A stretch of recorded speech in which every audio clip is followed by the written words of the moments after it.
தேவராயருடைய நாட்டில் 2 நண்பர்கள் நல்லா பழகுறாங்க. ஒருத்தர் துணி கடைக்காரர், இன்னொருத்தன் எண்ணெய் கடைக்காரன். ஏதோ ஒரு சந்தர்ப்பத்தில் இந்த எண்ணெய் கடைக்காரனுக்கு கொஞ்சம் தங்க நாணயங்கள் கிடைக்கிது. அதை அவன் நம்பி அவன் நண்பர்கிட்ட சொல்கிறான், இந்த மாதிரி எனக்கு கொஞ்சம் தங்க நாணயங்கள்லாம் கிடச்சிருக்கு அப்படின்னு. இதை பார்த்து அந்த துணிக்கடைக்காரனுக்கு கொஞ்சம் பொறாமை வந்துடுது.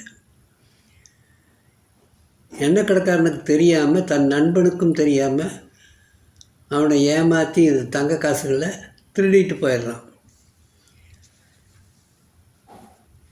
இந்த வழக்கு நேராக கொண்டு அரசர்கிட்ட கொடுக்குறான்.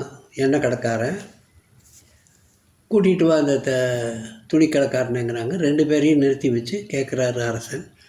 2 பேரும் சத்தியமே பண்ணுறாங்க, இது என்னுடைய பணம் அப்படிங்கிறார். அரசர் கொஞ்சம் குழம்பி போயிருக்கிறார்.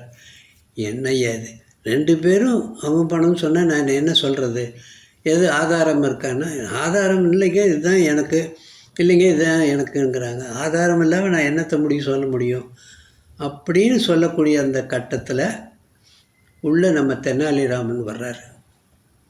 வந்த உடனே அரசர் கேட்குறார், தெனாலிராமா, இப்படி ஒரு சிக்கல், இந்த பணம் யாருடையது தெரியாமல் முழிச்சுக்கிட்டு இருக்கிறோம் அப்படின்னு, எங்கே காசு கொடுக்க அப்படின்னு வாங்குறாரு.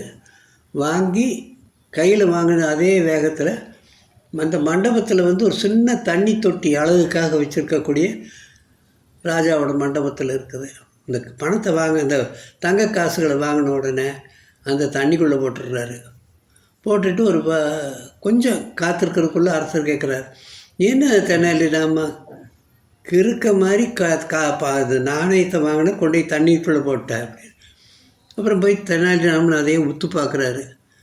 தெனாலிராமா நீ என்ன பண்ணுற, நாணயத்தை கொண்டு தண்ணிக்குள்ளே போடுறது, தண்ணியை போய் ஊற்று பார்க்குற அப்படின்னோடனே தலையை தூக்கி பார்த்த தெனாலிராமன், மகாராஜா இது எண்ணெய் கடைக்காரனுடைய பணம் அப்படிங்கிறார். என்னையா தண்ணிக்குள்ளே போட்டுட்டு இது எண்ணெய்க்காரனோட பணம்னு சொன்னால் இது எப்படியா நான் நம்புறது, முதல்ல அதை சொல்லு. மகாராஜா இங்கே பாருங்கள், தண்ணியில் எண்ணெய் மிதக்குது அப்படின்னு சொல்லி முடிக்கிறார்.